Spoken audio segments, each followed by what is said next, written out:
We're like a bad idea that just won't die." Major Jackson Briggs stood at the center of the room. His words cut through the tension like a blade. The shock troopers, already suited up and ready, turned toward him in silence. They knew that, when Briggs spoke like that, what was coming wasn't just another mission. It was something the galaxy had never seen before. This wasn't going to be a normal drop. They weren't using landers or shuttles. They were coming in fast, straight from orbit. The Varaxi Dominion had buried themselves deep beneath the surface of their homeworld, tunnels, fortresses, shielded bunkers. Every conventional tactic had failed, orbital bombardments had left nothing but scorched land, and still, the Varaxi remained. So humanity decided to do what no other species dared. They turned their soldiers into weapons, dropping them from the edge of space. No ships, no safety, just gravity and steel. "Parachutes are for cowards," one trooper muttered as he ran a hand over his gray and red armor. It looked more like a blunt instrument than protective gear. Briggs gave a short laugh. "Not even sure how these things work. We've only had a few hours of testing. But they'll hold." No one argued. Every trooper knew what they were about to do was insane. But if anyone could survive it, it was them. They climbed into their drop pods, cramped, claustrophobic. Metal coffins made for high-speed impact. Briggs was the last to board. He checked the controls. Took one. Final breath. The air was thick with sweat and tension. All set. Major came the voice over comms. "Let's do this," Briggs replied, and slammed his hand on the launch panel. The pod door sealed. The countdown began. Then, with a thunderous blast, the fleet of shock troopers was launched from orbit. Each one a bullet wrapped in armor, each one a weapon. They fell like meteors. The roar of wind outside was deafening, but inside the pods, silence. A few voices broke through the calm jokes, forced laughter, anything to keep the fear from rising, because they all knew this wasn't a drop. It was a descent into madness. The Varaxi had no warning, no defense.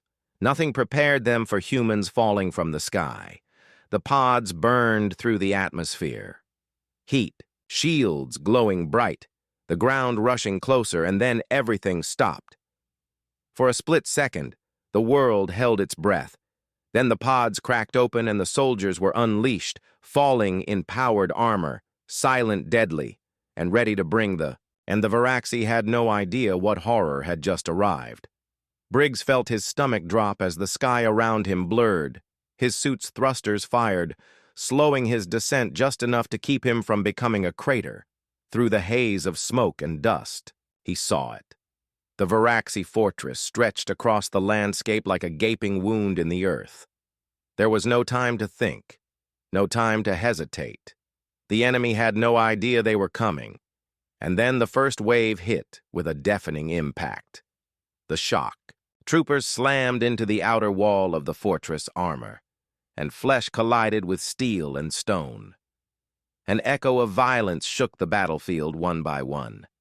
They crashed through the structure, living missiles of destruction, tearing through concrete and alloy with unstoppable force. Contact, contact.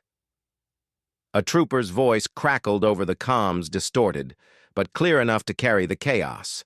Briggs listened as the battle erupted around him.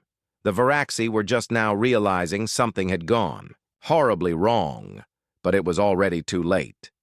Their sensors lit up. Sirens blared. Defenses scrambled. But the shock troopers were already inside, already tearing through them, room by room, wall by wall. The building shook with each impact. More human. Soldiers landed, their armored boots thundering across the halls. Everything in their path was crushed. This wasn't diplomacy. This wasn't negotiation. This was annihilation. Briggs grinned as he watched his men engage, the first wave of Varaxi. Soldiers were flattened, their fragile bodies shattered beneath the weight of human war machines. They never saw it coming. Briggs muttered as he brought his boot down on the neck of a Varaxi trying to flee. This was only the beginning, but already the enemy was retreating. The battlefield was becoming a graveyard. Varaxi soldiers scattered, trying to organize, trying to fight, but they were outmatched, outgunned, outclassed. Briggs didn't even have time to check his armor's status. Before the ground beside him erupted in a burst of debris, Corporal Parker had breached a control room. His railgun opened fire. The blast thundered through the structure like a drumbeat of death. "Push forward," Briggs commanded as he stepped over the broken bodies of the enemy. The Varaxi weren't even equipped to fight this. Their plasma rifles, lethal against most infantry, bounced harmlessly off the reinforced armor of the humans. The shock troopers weren't just wearing armor, they were armor massive, hulking, relentless. They tore through the walls, each blow, leaving a gaping wound in the fortress. The Varaxi command structure crumbled. Faster than it could recover, there was no plan, no coordination, just panic. Briggs felt a wave of heat as an energy. Blast grazed his side. His armor hissed where the beams scorched it. His turret responded instantly. A burst of fire reduced the attacker to ash. The enemy was trying to regroup, trying to push back, but the humans were too fast, too wild, too unstoppable. "We're not here for a tea party," Briggs shouted over the comms. "Make them remember our names." Out of the corner of his visor, he spotted Sergeant Mitchell, charging, heavy gauntlets raised. The Varaxi opened fire. Too slow. Mitchell swung one crushing. Hit, the alien slammed into the wall. Bones breaking on impact, target neutralized. Mitchell reported, his voice cold, his visor smeared with blood. The Varaxi were breaking, their formation dissolving into chaos. Some tried to fight, others ran, but the human war cries filled the battlefield, amplified by their suit speakers, each shout a roar of fury. The effect was immediate. Some of the Varaxi froze. Others broke completely, their morale shattered. Close quarters combat engaged, Briggs said, drawing his energy blade from his forearm. A group of Varaxi tried to flank him. They never got the chance.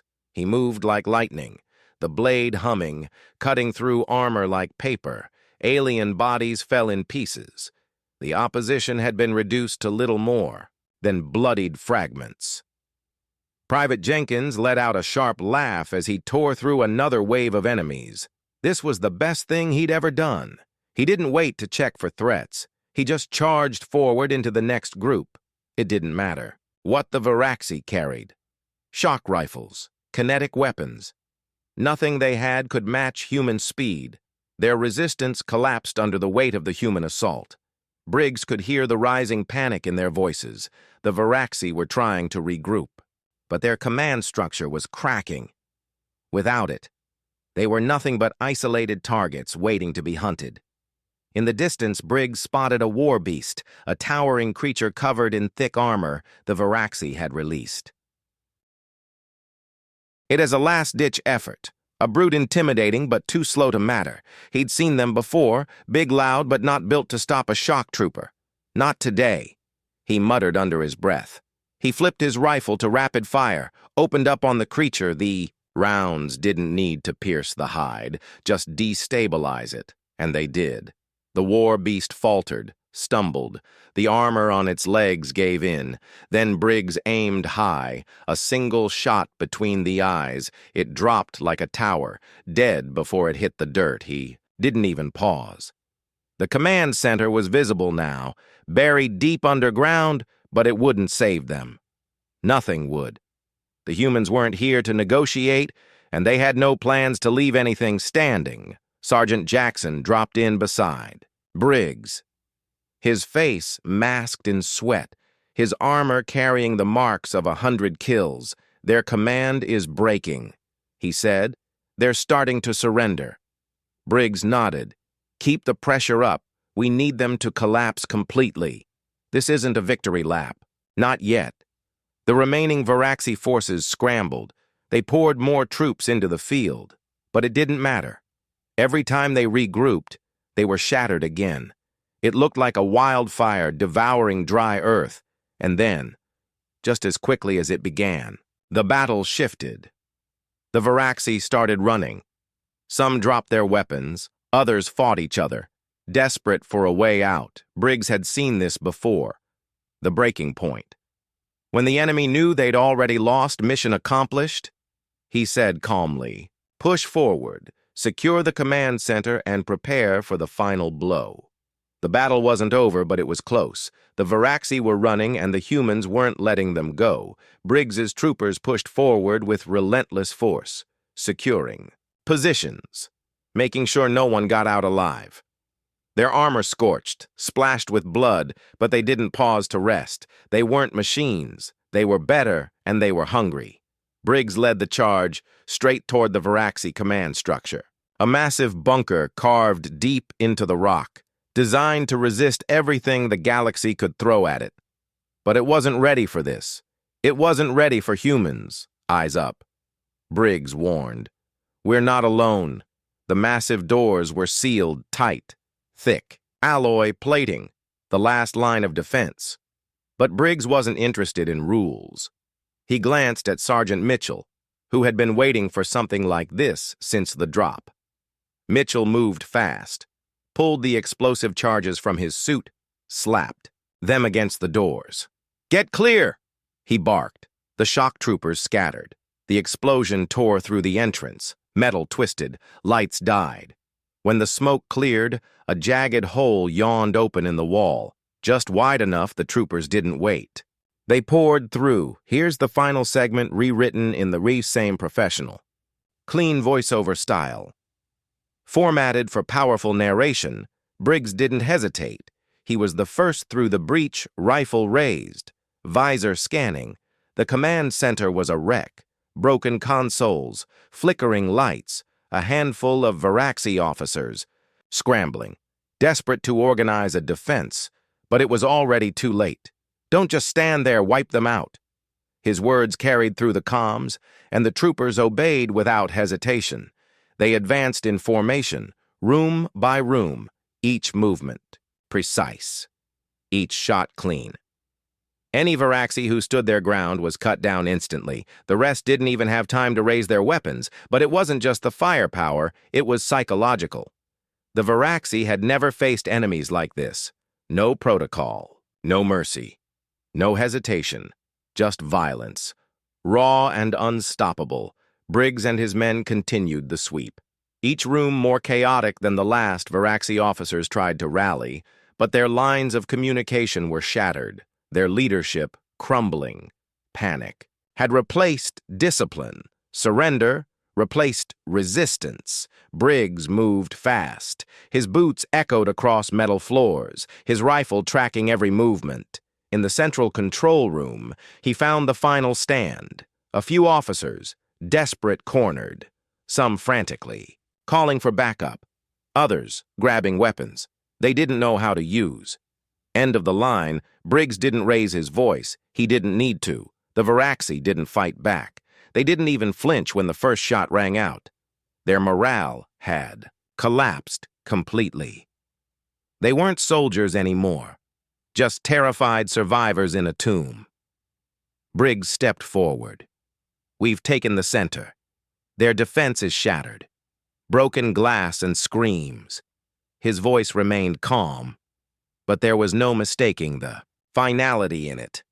One Varaxi officer stumbled forward, hands raised in surrender, trembling, begging without words. Briggs didn't slow down, didn't acknowledge him. "Your people already failed," he said coldly, stepping over the alien like discarded rubble. He reached the central console, slammed his fist down. Sparks flew. The system overloaded every last thread of Varaxi command, severed. A voice buzzed through the comms major. "We've got more enemy contact. Looks like reinforcements are inbound." Briggs paused, then shrugged. "Tell them they're too late. The only reinforcements they'll find are the locals. If they want a fight, we'll give them one." A final message flashed across his helmet's display. A plea from Varaxi High Command. "Hold your. Position reinforcements are coming." Briggs clicked the comm off. Their fleet has already surrendered. They just don't know it yet. The command center was theirs. The enemy was broken, dead or retreating. Briggs looked around at his men, battered, scorched, alive. They had done it faster than anyone thought possible. A voice crackled again over the comms casualty report. Minimal one guy sprained his ankle on landing. Briggs chuckled. I'll send him a medal. The troopers laughed, clapping shoulders, sharing grins behind their visors. The Varaxi Dominion had fallen, and the humans hadn't even used their ships. They just fell from the sky. One of the surviving Varaxi muttered in disbelief. Briggs heard it, turned slightly. You should have seen it from our side. Above them, the human fleet was already descending, ready to secure what was left. The mission was over. The message was clear. The Varaxi hadn't fallen because they were weak. They'd fallen because they underestimated humanity. Its rage, its brutality, its refusal to lose the galaxy would remember this.